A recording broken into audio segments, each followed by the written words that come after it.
자, 우리 지난 시간에 이어서 오늘도 감정이라고 하는 말씀을 가지고 함께 은혜를 받도록 하겠습니다. 사람이 감정을 잘 다스리는 사람은 이 성경을 통해서 우리가 깨닫는 거지만 꿈을 이룰 수가 있어요. 그런데 어떤 사람은 감정을 잘 다스리지 못해서 인간관계도 깨트리고 그리고 자기의 목적도 달성하지 못하는 그런 경우를 보게 됩니다. 어제 신문에도 보게 되면 한 아버지가 자기 남편으로서 감정을 억제하지 못하니까 가족을 다 살해하는 그런 끔찍한 이 사건이 신문에 기재된 것을 보게 됩니다. 감정을 잘 다스리는 것은 좋은 열매를 맺을 수 있고 인간을 관계성을 좋게 할 수 있는 것이죠. 그러나 사람이 늘 관계성이 좋지 못한 사람을 보면 감정이 늘 삐뚤어져 있다고 하는 걸 보게 됩니다. 그래서 사람이 성공하느냐 실패하느냐는 이 감정을 잘 다스리냐 못 다스리냐 거기에 달려 있습니다. 예를 들어 보면 이 핵이라고 하는 것이 잘 컨트롤되고 이걸 잘 제어할 수 있으면 핵 에너지가 되어져서 이것이 큰 힘이 될 수 있습니다. 그러나 반대로 이 핵을 잘못된 대로 사용하게 되면 수많은 사람을 죽이게 되는 그런 비극을 가져오지 않습니까? 그와 똑같이 내 자신 속에 있는 내적 감정을 잘 다스리지 못하면 인격도 파괴되고 관계성도 파괴되고 자기가 하고자 하는 일도 실패하게 되는 것입니다. 그러니까 사람의 감정에는 긍정의 감정이 있고 부정의 감정이 있어요. 어떤 사람은 절제된 감정을 가진 사람이 있는가 하면 어떤 사람은 파괴된 감정을 가진 사람도 있습니다. 결국 조절되지 않는 감정은 자기 자신도 파괴시키는 것이고 남까지도 파괴를 주게 되죠. 내면의 성품도 파괴되고 그리고 사회성도 파괴되게 되고 인간관계도 파괴가 되게 됩니다. 만일 여러분들이 집에 가서 만나는 식구에게 계속 성질 한번 부려보세요. 그저 다치는 대로 성질 부리면요 밥도 제대로 못 얻어 먹어. 그냥 바깥 꼬면서 침 뱉죠. 이 더러운 놈 같으니라고. 그러니까 왜 이런 것이 하면 사람의 감정이 그만큼 중요한 거예요. 성경에 보면 가인이라는 자가 하나님께 예배를 드려요. 그리고 그의 동생 아벨도 예배를 드려요. 그런데 아벨의 제사는 하나님이 연락하고 가인의 제사는 연락하지 않았다. 그럴 때 가인이 감정이 격앙돼요. 아니 저놈이 나보다 더 잘하네. 죄만 없으면 내가 좀 높임을 받을 수 있는데 사람들이 은근히 남을 끄집어내서 자기가 올라가려고 하는 거예요. 그 사람이 높아져 있으면 그 사람의 것을 내가 좀 더 내가 나은 사람으로 발전되어져서 인정받는 사람이 되겠다는 그런 마음가짐을 갖는 게 아니라 그 사람을 끄집어내고 그 사람을 짓밟아서라도 내가 높아지려고 하는 그런 어리석은 삶을 살아가는 사람들이 많다는 거예요. 결국에 가인이라는 자가 동생을 돌로 쳐서 죽이는 비극을 가져오지 않습니까? 성경에서도 보면 사람이 잘못될 때는 감정을 억제하지 못할 때 실패하는 거예요. 그래서 오늘은 여러분 이 감정에 대한 얘기를 하는데 그 감정 조절을 잘해서 자기 소원을 이룬 여인에 대한 이야기를 오늘 여러분들에게 소개하면서 함께 은혜를 받도록 하겠습니다. 오늘 나온 여인은 이방인, 유대인이 아닌 이방인인 가나안 여인입니다. 이 여인이 감정 조절을 얼마나 잘했는가 하는 것을 한번 생각해 보는데 첫째로 이 여인은 예수님을 찾아 나올 때 예수님에 대해서 감정이 굉장히 좋았어요. 좋은 감정을 가지고 예수님을 찾아간 것입니다. 소문에 들려오기를 우리 예수님은 병든 자도 고쳐주시고 가난한 자도 돌봐주시고 그리고 원수가 있더라도 원수를 사랑하라 가르쳐주시고 사람들은 쳐다보지도 않는데 소경으로 거지 생활하고 있는 사람을 찾아가서 소경의 눈을 떠줬다는 소문도 듣고 뿐만 아니라 38년 동안이나 병으로 앓고 가족도 포기하고 버리고 친구들도 다 떠나갔는데 예수님이 찾아오셔서 38년 된 병자의 병을 고쳐주셨다. 이런 소문을 많이 들었죠. 그러니까 예수님에 대해서 어떤 마음을 가졌냐면 좋은 마음을 가진 거예요. 그래서 이 예수님에게 찾아가면 우리 딸이 지금 귀신이 들려서 미친 행동을 하고 있는데 우리 딸의 병을 고칠 수 있겠다. 그 예수님에 대해서 들은 얘기로는 상당히 좋으신 분, 약한 자를 돌봐주시는 분, 그리고 병든 자를 고쳐주시는 분, 어떤 사람도 배제하지 아니하고 가까이 해주시는 그런 분이라는 걸 알고 좋은 선입견을 가지고 예수님을 찾아간 것입니다. 여러분 그렇지 않아요? 어떤 사람 만날 때 나쁜 감정이 있으면 그 사람 안 만나려고 그러잖아요. 좋은 감정을 가져야 그 사람을 만나려고 하는 거겠죠. 자, 여기 보십시다. 이 가나안 여자가 어땠는가? 마태복음 15장 22절로 23절에 보면 가나안 여자 하나가 그 지경에서 나와서 소리질러 이르되 주 다윗의 자손이요. 지금 예수님을 부르는 거예요. 나를 불쌍히 여기소서. 나를 불쌍히 여기소서. 내 딸이 흉악한 귀신에 들렸습니다. 지금 내 딸이 미쳐서 날뛰고 있습니다. 그러니 예수님 나를 좀 불쌍히 여겨 주십시오 라고 예수님에게 지금 소원을 아뢰고 있어요. 근데 여기서 보면 다윗의 자손이라고 외치고 있어요. 그러니까 예수님 이렇게 부르지도 않아요. 주 다윗의 자손이요 라고 외치고 있습니다. 이 다윗의 자손에 대해서 이 가나안 여인은 유대인도 아니고 하나님의 말씀을 받은 자도 아닌데 이 분이 하나님의 말씀을 알고 있는 거예요. 성경 말씀 이사야 9장 7절에 보면요, 이런 말씀이 나와요. 그 정사와 평강의 더함이 무궁하며 또 다윗의 왕자와 그의 나라에 군림하여 그 나라를 굳게 세우고 지금 이후로 영원히 정의와 공의로 그것을 보존하실 것이라 만군의 여호와의 열심히 이를 이루리라. 앞으로 인류를 구원하러 오실 분은 이스라엘 나라에서 가장 존경받는 왕이 하나 있는데 다윗 왕입니다. 이 다윗 왕이 이스라엘 나라를 가장 부강하게 했고 나라를 강한 나라로 세워져서 전쟁이 없이 평강을 누린 나라예요. 사람이 평화를 이루려고 하면요, 대한민국이 군사력이 아주 강해야 평화가 이루어집니다. 우리가 만만하면 전쟁을 일으켜 북한 애들이. 여러분 우리 어린애기들이 나하고 싸우자고 대들겠어? 에? 아니 5살 배기가 나하고 싸우자고 대들겠어요? 힘이 턱도 없지 모자라면 싸우질 않아요. 평화를 이루려고 하면 한 군데가 힘이 아주 강해야 감히 대들지를 못해요.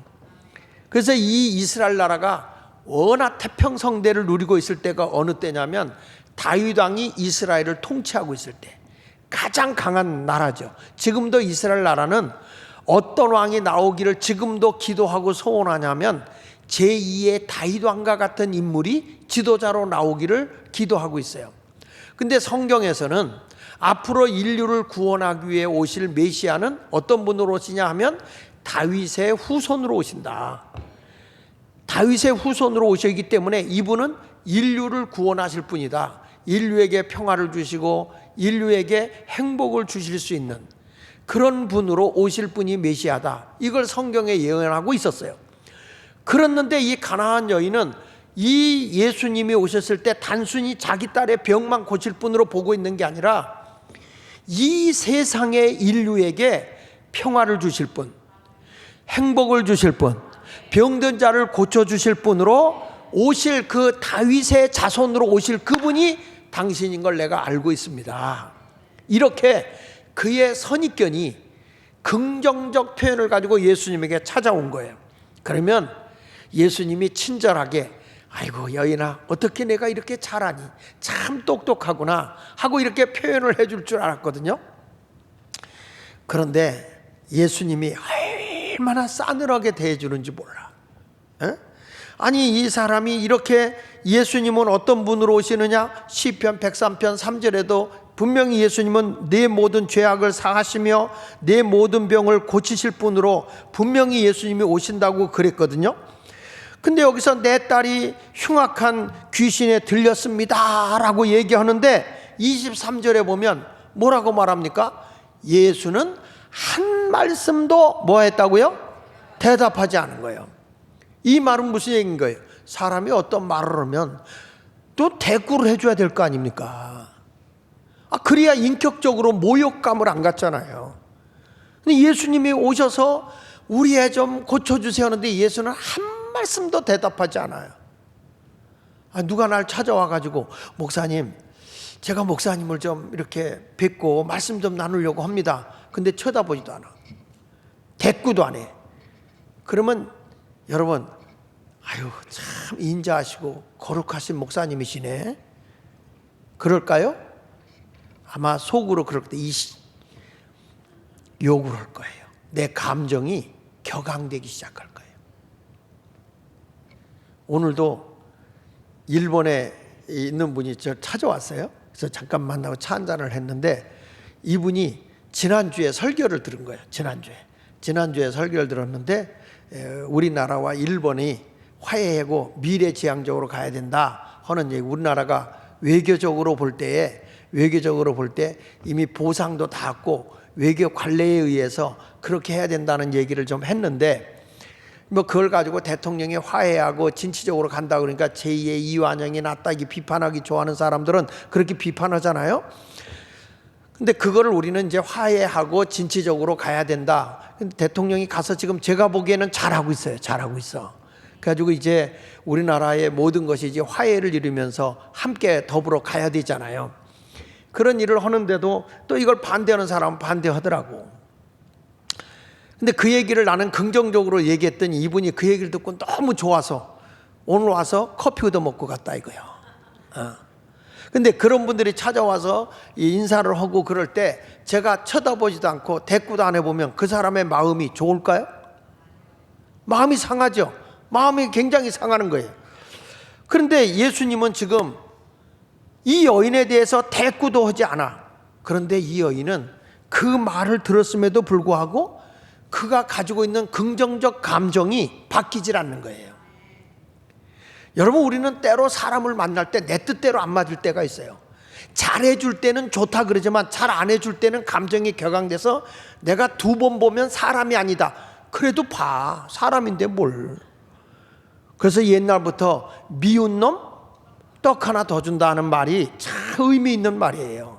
내 눈에 흙이 들어갈 때까지 난 다시 안 봐. 꼭 보게 된다니까요. 흙이 안 들어가도 보게 된다니까. 이상해요. 원수는 꼭 어디서 만난다? 성경은 못 외우도 그건 다 외우잖아요. 원수는 어디서 만난다? 왜냐하면 피해 갈 수가 없다 이거예요. 피해 갈 수 없다. 사람은요 꼭 만나게 되어 있는 거예요. 그래서 아무리 속상한 일이 있어도 마음의 감정을 좋게 갖고 사는 것이 여러분 좋은 겁니다. 그래서 우리 예수님은 잘못한 게 있어도 70번씩 7번이라도 용서해 줘라. 예수 믿는 사람은 때로는 속 없는 사람 같기도 하지만 감정이 격앙되면 죄를 범하기 때문에 우리의 감정을 잘 다스리라고 말씀하고 있는 거예요. 그런데 이 가나안 여인은 여러분들보다 믿음 생활 그렇게 오래 한 것 같지도 않고 그렇게 여러분들처럼 극성맞게 기도한 것 같지도 않고 그저 자기 가정에 딸이 정신 이상자가 있어서 이 여인이 딸을 고치기 위해서 예수님을 찾아갔는데 예수님은 말이야 좋은 감정을 가지고 찾아갔는데 외면해 버렸단 말이에요. 예수님께 자기가 간청하는 말이 묵살당했다는 거죠. 묵살당해. 그래도 그의 중심에 믿고 있는 예수 그리스도에 대한 간절한 마음은 변함이 없었습니다. 예수님은요 간청을 하면서 매달리는데도 내 딸 좀 고쳐주십시오. 내 딸이 지금 귀신 들렸습니다. 미쳤습니다. 고쳐주십시오. 예수님 앞에 뒤에서 소리칠 때는 들은 척도 안 하다가 이제 예수께 다가왔어요. 그때 예수께서 이 여인에게 내 아이 좀 고쳐주세요라고 얘기하니까 예수님이 이렇게 말씀해요. 마태복음 15장 24절 오늘 본문에 보니까 예수께서 대답하여 이르시되 나는 이스라엘 집에 잃어버린 자 외에는 다른 데로 보내심을 받지 아니하였노라. 이거는 정중하게 거절하는 거예요. 내 딸 좀 고쳐주세요 그랬더니 나는 이스라엘 유대인을 위해서 왔지 가나안 여인 이방인을 위해서 온 게 아니다. 이 시대만 해도 유대인들은요 이방인을 개 취급했어요. 저들은 지옥에 갈 영혼들이다. 그래서 지옥의 땔감이다. 저들은 그 당시에 부정된 짐승 중에 하나가 개였거든요. 그래가지고 이 이방인들을 부정된 사람이다. 그래서 개 취급을 해버렸어. 그러면서 예수님이 하시는 말씀이 나는 이스라엘의 백성을 위해서 찾아왔지 너희를 위해서 온 게 아니야. 그리고 예수님이 거절한 것입니다. 이 정도 되면 우리는 화를 낼 만해요. 감정이 격안돼가지고 내가 내 욕심을 구하는 겁니까? 내 딸이 병들어서 미쳐서 이러고 다니고 있으니까 좀 고쳐주세요 라고 얘기한 건데 이거 쳐다보지도 않습니까? 예를 들어서 우리 권사님이 저한테 와서 목사님 우리 집 신방 좀 해주세요. 그런데 내가 집사님 내 신방할 바에야 개 놓고 신방하겠다. 그러면 여러분이 우리 교회 나올 줄 믿습니다. 화가 나죠. 근데 이 여인은 그러함에도 불구하고 좋은 감정이 바뀌질 않아요. 예수 안에 들어가는 거예요. 예수 안에. 여러분 우리 모두가 내 뜻대로 내 계획대로 안 된다고 해서 감정을 격앙시키지 말고 언제든지 감정을 자꾸 자신을 이렇게 갖춰나가는 다듬어가는 그런 성도가 되십시오. 그런 자들에게 하나님은 반드시 소원을 이루어 주시는 분이세요. 두 번째 가서 보면 성숙한 사람은 감정에 흔들리지 않아요. 내 뜻이 이루어지지 않았다고 해도 감정이 흔들리지 않는 게 믿음이야. 믿음. 자, 이 여인이 이런 말을 듣고도 예수 앞에 와서 절을 해요. 25절에 보면 여자가 와서 예수께 절하며 이르되 주여 저를 도우소서. 저를 도와달래. 야, 이 여인이 보통 지금 다급한 게 아니죠. 꼭 와서 절을 하면서 도와주십시오. 그러면 예수님이 야, 내가 이방인을 위해서 온 게 아니라고 그랬잖아. 그랬으면은 그냥 돌아갈 만도 한데 이 여인은 그냥 예수님에게 와서 절을 하면서 나를 좀 도와주세요 그랬어. 그러면 예수님이 그 정도 했으면 알았어. 어디니 네 딸. 그리고 와서 기도를 해줘야 될 텐데 26절 보십시오. 대답하여 이르시되 예수님이 저를 도와주세요 하는 이 여인의 말에 예수님이 대답하는 거예요. 자녀의 떡을 취하여, 그러니까 이스라엘 유대 백성을 위해서 줘야 할 떡을 취하여서 개들에게, 너희 같은 이방인 가나안 여인이 와서 부탁하는데 개들에게 던지는 것이 마땅하지 않아. 지금 예수님이 이 여인을 뭐로 취급하고 있어요? 개 취급하는 거예요. 우리 성도들 같으면 밑에 있는 흙을 들어서 예수님에게 던져버렸을 거예요. 지금 예수님은 30대 초반이요. 30대 초반. 33살 때. 근데 그 예수님께서 이 여인에게 그 간청하고 내 딸을 좀 고쳐주세요 하는데 야, 너에게 줄 떡 있으면 걔한테 주겠다. 여러분 얼마나 인격적인 모욕입니까? 얼마나 마음이 상하는 얘기입니까?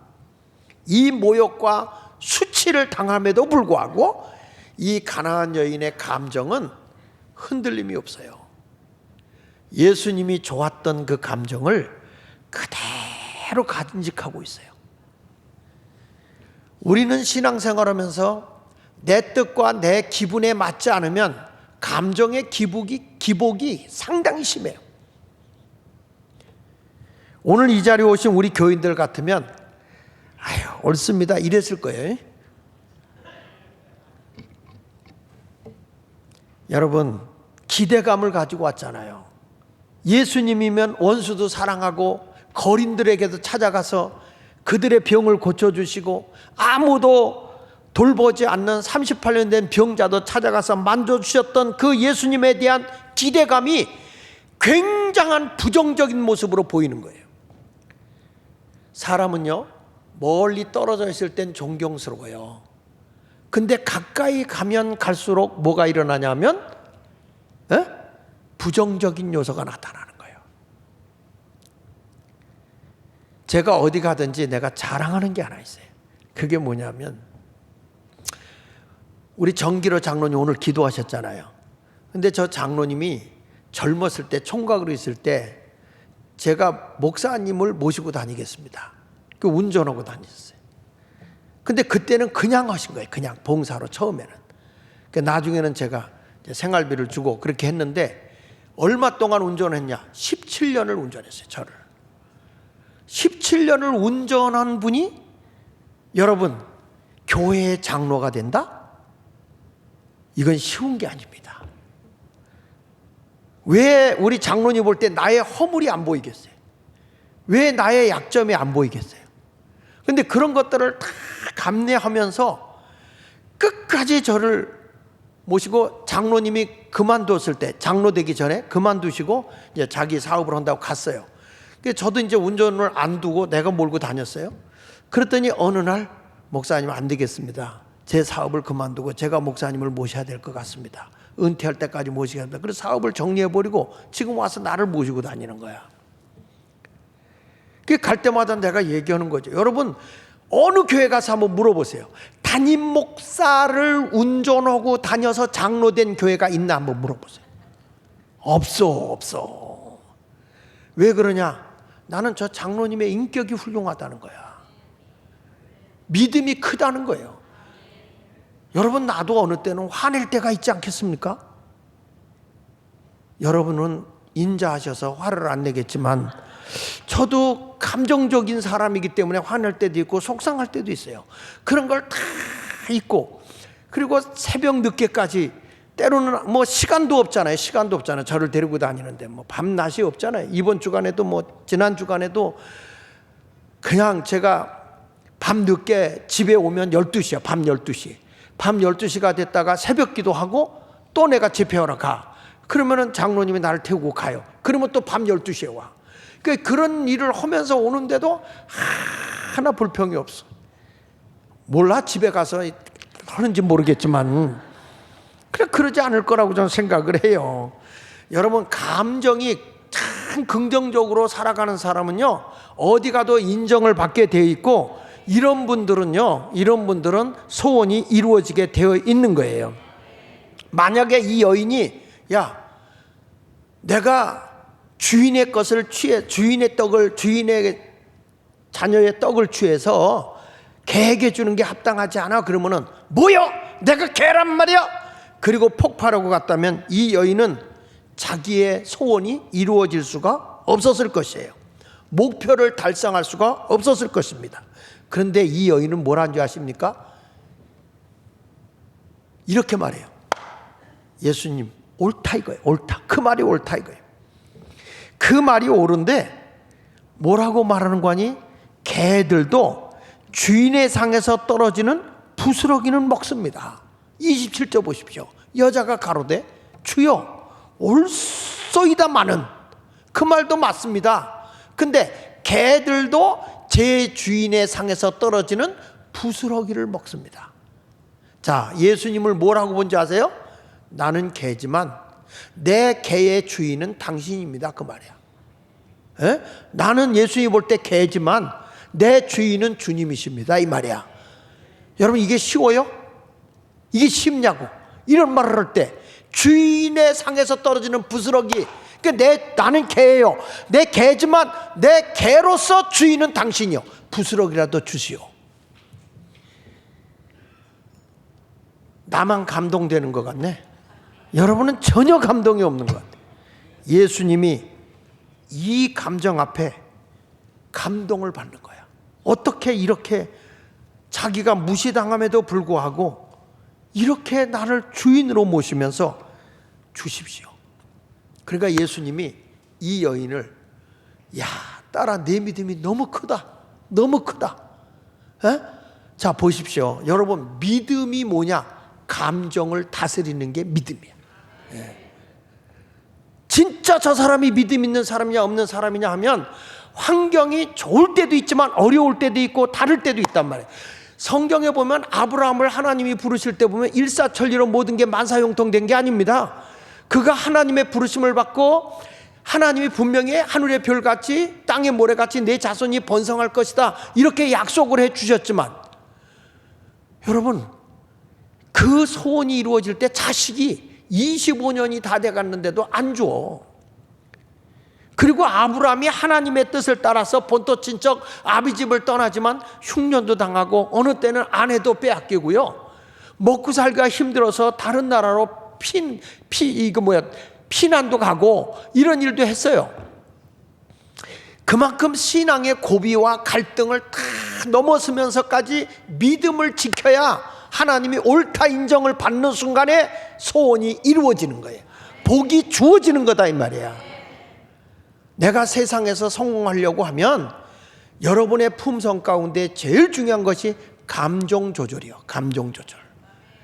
어떤 감정을 가져야 되냐? 긍정적 감정을 가지고 폭발하지 말고, 사람이 그렇잖아요. 마음으로 믿어 의에 이르고 입으로 시인해서 구원을 얻는데, 이게 내가 내뱉는 말이 결국에는 열매가 되어버리기 때문에 화가 났을 때는 절대 입으로 내뱉지 말라는 거예요. 화가 나면 참고 밑으로 내려. 그래서 발로 비벼. 이게 말로 내밀면 이게 주워 담을 수가 없어요. 아무리 화가 나도, 지난주에도 제가 얘기했지만 예수 믿는 사람은 극단적 언어를 써서는 안 된단 말이에요. 이 여인이 옳습니다. 개들도 주인의 상에서 떨어지는 부스러기를 먹습니다 라고 얘기했을 때 예수님이 마태복음 15장 28절에 말씀하는 거예요. 이에 예수께서 대답하여 이르시되 여자여. 이제는 아주 정숙하게 말씀하시네요. 여자여, 개요, 개년이요, 이러지 않아요. 여자여, 내 믿음이 크도다. 진짜 내가 믿음의 사람이다. 감정의 기복을 잘 이렇게 헤아릴 줄 아는 게 믿음인 거예요. 그러면서 뭐라고 그랬어요? 내 소원대로 되리라. 그 감정에 치우치지 않고 진리 대신 예수님만 따라서 가니까 내 믿음이 크도다. 그러면서 내 소원대로 되리라 하시니 그때로부터 그의 딸이 나았다는 거예요. 우리가 왜 어떤 삶에 성공을 하지 못하고 성취를 하지 못하냐면 이 감정을 억제하지 못해서 그래요. 이 신앙생활 하던 사람도 보면 평상시에 잘해요. 잘하다가 어떤 부딪힘이 자기에 올 때가 있어요. 하나님의 말씀과 그리고 목사와의 갈등이 생길 때가 있어요. 그래도 진리 대신 예수님 안에서는 믿음을 지키고 가야 되는 거예요. 거기서 갈등하고 고민하게 되면 여러분들이 하나님의 소원을 성취하지 못해요. 나는 많은 목사님들을 만나봅니다. 근데 목회를 성공하지 못하는 목사들의 특징이 뭐냐면 그 고비를 못 넘겨요. 근데 그 어려움과 아픔을 극복한 사람들은 다 교회를 키워요. 이게 하나님의 역사예요. 여러분, 다윗이라는 사람이 어린 나이에 왕이 돼서, 지난 심야기도 때 내가 얘기했지만 어렸을 때 사무엘 선지자가 기름부을 피워서 너는 이 다음에 왕이다. 왕으로서 기름 부음이 있어요. 바로 왕이 된 게 아니에요. 그런데 하나님의 성령의 기름 부음이 있고 난 뒤부터는 다윗이 벌써 생각하는 게 다르고 성령의 가르침대로 가니까 대범한 거예요. 골리앗 앞에 딱 맞짱을 뜨게 되는데 이미 하나님이 그에게 능력을 줬어요. 다른 사람은 무서워서 부들부들 떠는데 다윗은 그 앞에 딱 나가요. 너는 창과 검을 의지하고 나오지만 나는 내가 조롱하는 만군의 여호와 이름으로 나가노라. 물맷돌로다가 골리앗을 넘겨뜨려요. 사람들이 다윗이 말이야 승리하고 나니까 와, 사울이 죽인 자는 천천히요, 다윗이 죽인 군대는 만만이로다 하면서 다윗이 막 추앙을 받는 거야. 높임을 받는 거야. 그러니까 이 권력자가 사울왕이 그때부터 다윗을 죽이려고 하잖아요.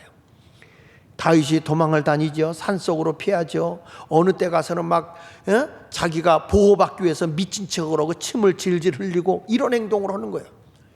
그런 과정을 거쳐서 30세에 왕이 된다고요. 하루아침에 왕이 되는 게 아니라고요. 그런데 자기가 사울왕을 죽일 수 있는 상황이 왔어요. 옆에 있는 사람들이 지금 죽입니다. 기회입니다. 아무것도 없습니다. 죽입니다. 이 굴에는 저 왕 하나밖에 없습니다. 우리가 가서 죽일까요? 그때 다윗의 감정을 보세요. 하나님이 기름 부어 세운 종을 우리가 죽여서는 안 돼. 다윗이 거기서 감정을 딱 절제하고 왕이 벗어놓은 갑옷만 살짝 잘라가지고 멀리 간 뒤에 소리치는 거예요. 왕이여, 사울 왕이여, 내가 당신을 죽일 수 있었지만 하나님의 기름 부어 세운 종을 나는 죽일 수가 없습니다. 옷을 보십시오. 옷이 잘라져 있어. 왕을 죽일 수 있었는데 우리가 죽이지 않았다. 그때 사울 왕이 잘못을 깨닫고 돌아가요. 그렇지만 사울 왕이 또 다윗을 그렇게 죽이려고 하지 않습니까? 그러나 결론은 누가 이기느냐? 감정을 잘 억제하고 있었던 다윗이 이스라엘의 제2대 왕이 되는 겁니다. 우리 모두도 하나님 앞에 큰 사람이 되고 여러분이 어떤 사업에 성공하기를 원한다면 가장 중요한 건 감정을 조정해라. 긍정적 감정을 가지고 여러분 그것이 환경이 바뀐다고 해도 그것이 흔들림이 없는 아름다운 믿음을 갖고 살아가시기를 축원합니다. 그래서 성경은 말하는 거예요. 누구든지 나를 따라오려거든 따라합시다. 자기를 부인해라. 네 감정을 죽여라. 네 자존심을 죽여라. 네 것을 죽이고 오직 진리 대신 하나님의 뜻만 따라가라. 이렇게 말하는 거예요. 그렇다고 해서 우리 예수 믿는 사람들이 비진리에 굴복하라는 게 아니에요. 비굴하게 숨어 있으라는 건 아니에요. 우리는 진리 앞에 감정을 조절하라 이 말이에요.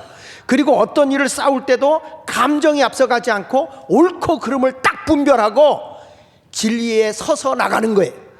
그렇게 용맹 있는 사람이 되어야 할 줄로 믿습니다. 지금 우리나라에 국회에서 법을 통과시키려고 하는 게 뭐냐면 이 동성애법 차별금지법이에요. 여러분 이게 얼마나 위험한 것인가 하는 걸 제가 잠깐 설명하면 이런 거 앞에서 우리는 당당하게 대범하게 감정을 앞세우는 게 아니라 우리는 진리 앞에서 그들과 맞서야 되는 거예요. 왜 그러느냐? 여러분들에게 잠깐 제가 설명을 좀 해드리면 이런 경우입니다. 그 칼 마르크스가 여기 좀 띄워주세요. 칼 마르크스가 공산주의를 만들려고 사람들을 혁명을 일으키고 싸운단 말이에요. 막 싸운단 말이에요. 그런데 될 듯 될 듯 하다가 공산주의가 안 되는 거예요. 공산화가 안 되는 거예요. 그래서 칼 마르크스가 이상하다. 왜 공산주의가 안 될까? 이거 분명히 공산화가 돼야 정상인데 공산화가 안 된단 말이야. 그 이유가 뭘까? 하고 유심히 봤더니 가족 때문에 안 되는 거예요. 가족 때문에. 가족 때문에. 왜 가족 때문에 안 되냐면 공산주의는 자기 게 없어야 돼. 재산이 자기고 공동으로 다 나눠 가져야 돼요. 근데 여러분 돈이 내가 지금 2억 있어. 2억 있는데 이걸 옆집 애하고 우리 애하고 나눠주길 좋아해요. 내 아들에게 다 줬으면 좋겠어. 솔직하게 얘기하라고. 우리 가족에게 이 돈을 다 줬으면 좋겠어. 남의 가족 오고 나눠 가졌으면 좋겠어. 이 동네 젊은 같지 않으면 대답. 여기 순 빨갱이들만 있나? 다시 물어볼게요. 이 공산주의는 공동으로 나눠 갖는 거야. 내가 지금 2억을 갖고 있어. 근데 이거를 옆집에 있는 애하고 나눠줬으면 좋겠어? 우리 애한테 다 줬으면 좋겠어? 그럼 진짜 그렇게 얘기하면 시간 안 걸리잖아. 그런데 이제 이게 보니까 유산이 누구에게 가냐면 가족에게 간단 말이에요. 이 공산주의에서는 개인의 재산이 있어서는 안 된단 말이에요. 근데 가족이 자꾸 재산을 가져가고 있고 사유재산을 자기들은 부정하는데 돈 있으면 자식에게 물려주고 가족에게 물려주는 사유재산이 있는 거야. 그래서 야, 이게 가족관계를 깨트려야 되겠다. 그래서 가족을 파괴하기 위해서 뭐냐면 결혼을, 일부 일처가 결혼해야 되잖아요. 그런데 이걸 어떻게 했냐면 가족을 남자는 남자끼리, 여자는 여자끼리 이렇게 살 수 있도록 하는 게 동성애. 자, 여러분들이 볼 때 오른쪽 한번 같이 읽어볼게요. 공산주의자 동성애 주장하는 이유가 있다. 왜 이유가 있느냐? 같이 읽어볼까요? 시작.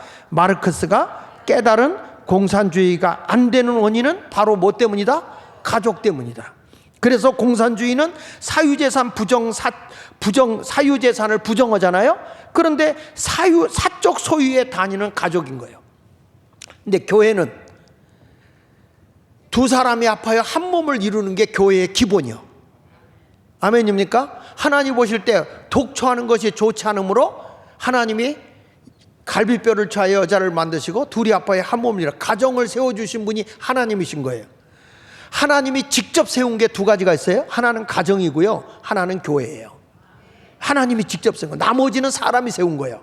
정부라든지 학교라든지 이런 건 다 사람이 세웠고, 하나님이 세워주신 것은 가정하고 교회입니다. 그런데 이 유럽에서 보니까 이 동성애법을 통과시켜 놓고 나니까, 동성애법을 통과시키고 보니까 교회가 하루아침에 무너져 내리는 거예요. 그 유럽 교회들이 텅텅 비잖아요. 유럽 교회가 다 빈 거예요. 그래서 이 가정만 붕괴시키면 교회를 무너뜨릴 수 있겠다, 이런 생각을 한 거예요. 그러니까 지금 우리 대한민국도요, 이 주사파 세력들이, 김일성 주체 사상을 가지고 있는 이 세력들이 교회를 무너뜨리려고 그렇게 애를 씁니다. 여러분, 우리 대한민국이 지금 통계에 나온 거 보면 간첩이 150만 년이랑 150만 명. 근데 월남이라는 나라가 30만일 때 공산화가 됐거든. 근데 대한민국은 왜 공산화가 안 됐느냐? 교회 때문에 안 된 거예요. 교회 때문에. 교회는 개인의 인격을 존중히 여기잖아요. 이런 것 때문에 어떻게든지 교회를, 그래서 이인영이가 교회를 3분의 1로 줄인다고 그랬었잖아요. 딱 나오자마자 3분의 1로 줄인다. 그러니까 코로나 때 기독교인 40%를 줄여놓은 거예요. 예배 못 드리게 하고. 뭐 넘겨서 보세요. 그래서 이 칼 마르크스가 이거를 쓰다가 공산주의 다시 일으키기 위해서는 가정을 붕괴한다, 이런 걸 쭉 쓰다가 죽어요, 칼 마르크스가.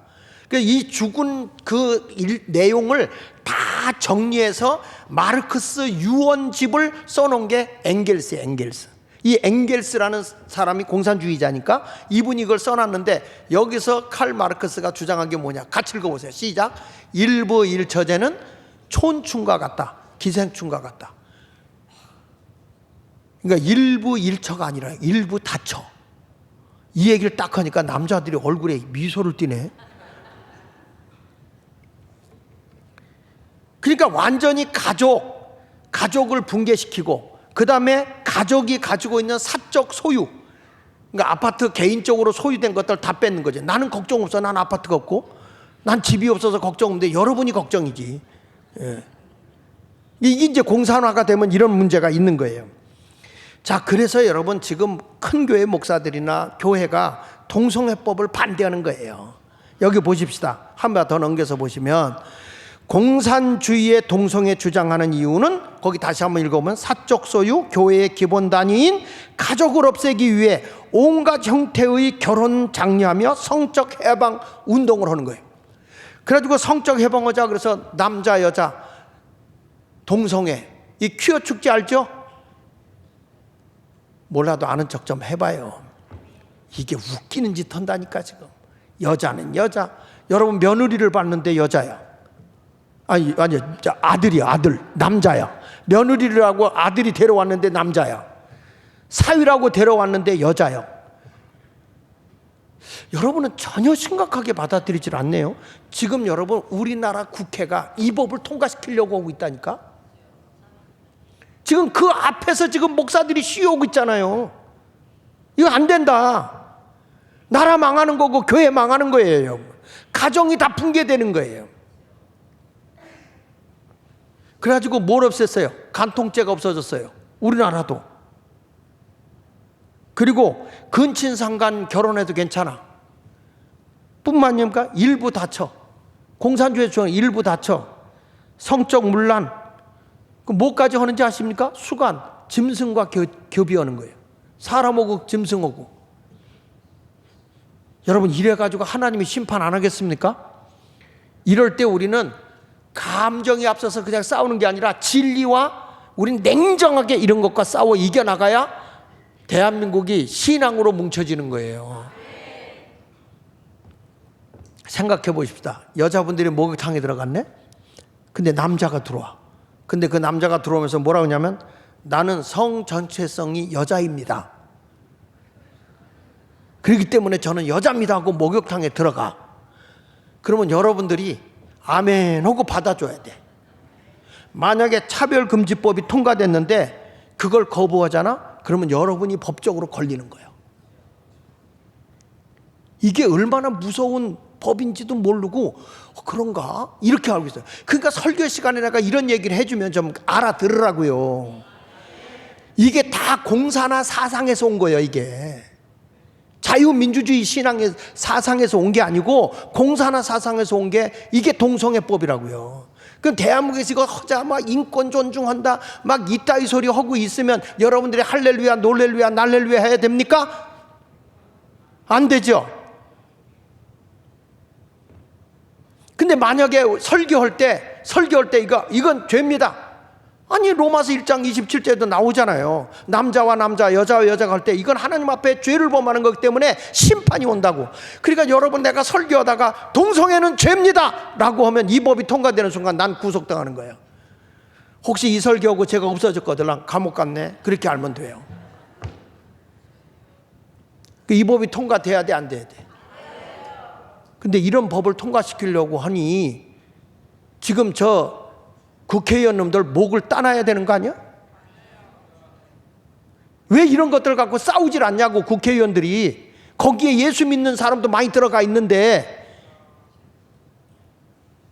아니 지금 뭐 국민의힘 당대표 뭐 이번에 그 대표된 사람이 김기현이잖아. 그 장로야 장로. 지난번에 여기 왔을 때 우리 윤상현이 숭의 감리교회 집사야 집사. 지금 국회의장이 장로예요 장로. 저기 저 중앙침례교회 수원 중앙침례교회 장로예요. 장로면 뭐하냐고. 다 송장인데. 그래서 여러분 우리가 자유마을 운동하는 거야. 세상 바로잡아 가야 된다. 진리가 이겨야 된다. 영혼 구원해야 된다. 아멘입니까? 그뿐인지 아세요? 넘겨서 한번 보시면요 기가 막힙니다. 지금 외국인이 정식 주민이 되는 우리나라가 됐어요. 한국에 거주한 재해동포가 43% 중에 중국인이 43%, 조선족 포함해서. 그 숫자가 얼마인지 아세요? 84만이요 84만. 그런데 전 정부에서 어떻게 했냐면 3년만 대한민국에 머무르고 있으면 주민도 아니고 우리나라의 시민권자 영주권자도 아니에요. 그런데도 투표권을 주는 거예요. 투표권을. 그래가지고 대림동에서 투표를 했는데 투표 중에 중국인들이 얼마나 했냐면 투표권을 가지고 있는 그 재외동포가 12만 7,623명이요. 그 가운데서 이 중국인이 투표한 숫자가 99,969표예요. 그러니 이게 얼마나 당락을 좌우하겠습니까, 여러분? 거기다가 또 이 조선족 중국 사람들을 위해서 특혜를 줘가지고 차이나타운을 지금 30군데 건설하고 있어요. 우리한테는 이런 혜택 안 주고 오히려 그런 사람들 지방 선거권 주지요, 공무원 시험 특혜 주죠, 부동산 금융 지원해 주죠, 세제 혜택 주죠, 학비 등록금까지 주지요, 치료비까지 지원해 주지요. 이게 친중국몽이요. 이래도 돼? 그러면 우리가 가만히 얌전하게 있어야 되는 거예요? 왜 우리 목사님 저렇게 설쳐? 여러분 비진리는 잘못됐다고 선언해야 되는 거야. 그 중국인들이 많아가지고 중국인이 와서 말이야 조폭이 와서 한국 사람 죽이고 살해해가지고 말이야 붙들린 거 아닙니까 저게? 그뿐이 아닙니다, 여러분. 이게 차별금지법이 생기면 얼마나 위험하냐면 이게 이제 이 재해동포들 어떻게 신을 쓸 수가 없어요. 거기다가 또 하나 더 넘겨보세요. 이게 뭔지 아십니까? 지금 우리나라에 모슬림 있죠, 이슬람교. 모슬림이 얼마나 되냐면 한국 내에 26만 명이요. 모슬림이 4원만 23개고요. 기도처가 225개야. 전혀 놀라지도 않아. 그리고 여기는 일부 다처제예요. 이걸 승인해 주는 거예요. 이번에 한국 여자들이 돈만 있으면 쫓아가서 막 아무하고도 결혼하려고 하는데 한국 여자들이 이슬람 교도들을 그렇게 좋아한다네. 그래서 이번에 한국의 여인 하나가 이슬람 교도하고 결혼을 했어요. 결혼을 해서 보니까 몇 번째 아내였냐면 17번째였어. 그러니까 이걸 알고 막 비난하잖아요. 그러면 이슬람법에 의해서 그에게 학대를 가하는 거야. 사람 죽여도 괜찮아. 거기는요. 여인을 인격으로 안 봐요. 여인을. 지금 이런 세상이 된 거예요. 이런 세상. 지금 이슬람 주민이 대연동, 대구에 이게 크게 세워져 있고요. 지금 가평, 지금 또 연천 이런 데다가 지금 수련원을 짓는데, 가평에서는 너무너무 이게 하루에 3번씩 여러분 확성기 틀어놓고 기도를 합니다. 여러분들이 동남아시아에 가보면 새벽에 확성기 틀어놓고 기도합니다. 그러면 개고 닭이고 같이 통성기도해. 개가 막 왕왕왕왕 짖고요, 닭은 꺾야 하고 막 울고, 그 기도 시간만 되면 다 그렇게 한다니까. 안 가봐서 몰라요?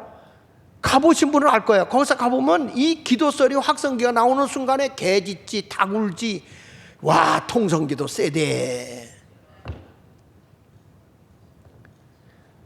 가평에서는요, 너무 확성기 틀어놓고 향을 풀어놓으니까 동네 사람이 못 살겠는 거야. 그래서 시위를 하는데도 그게 안 돼요.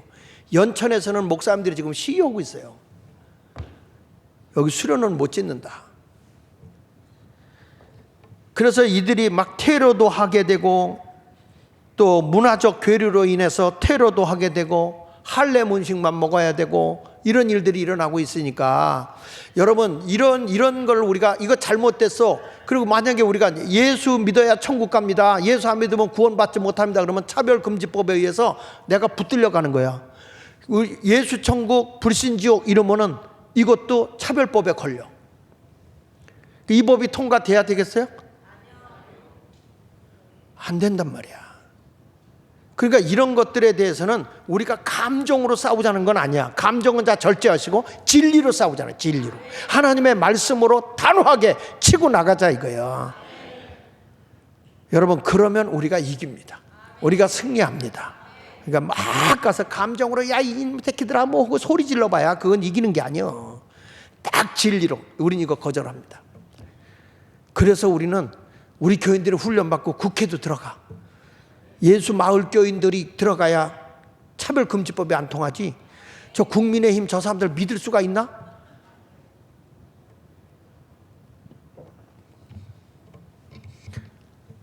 아니, 더불어민주당도 더불어도 저게 신용복이가 쓴 더불어 숲이라는 시에서 갔다 온 거예요. 완전 공산화의 사상이 들어있는 거예요. 그게 더불어가. 그 더불어만 들어가면 다 더듬어. 오늘 말씀을 결론 내겠습니다. 여러분, 세상은 지금 이렇게 비진리가 진리같이 판을 치고 이걸 법으로 만들려고 하고 있는 이때예요. 이럴 때 우리는 이 가나안 여인처럼 나의 주인 되신 분이 예수 그리스도이십니다. 나의 삶의 주권자가 바로 예수 그리스도이십니다. 누가 옆에서 뭐라 해도 나는 진리 되신 당신만을 사랑하고 당신만을 따르겠습니다. 이런 믿음을 가질 때 따라, 내 믿음이 크다, 내 믿음대로 되라. 그래서 소원이 이루어지는 거예요. 여러분들이 세상이 온통 엉망진창이 된다 할지라도 우리는 진리를 따라가는 사람이 되십시오. 그러면 여러분의 소원이 이루어지게 되고 영적 승리자가 될 줄로 믿습니다. 할렐루야. 기도하겠습니다.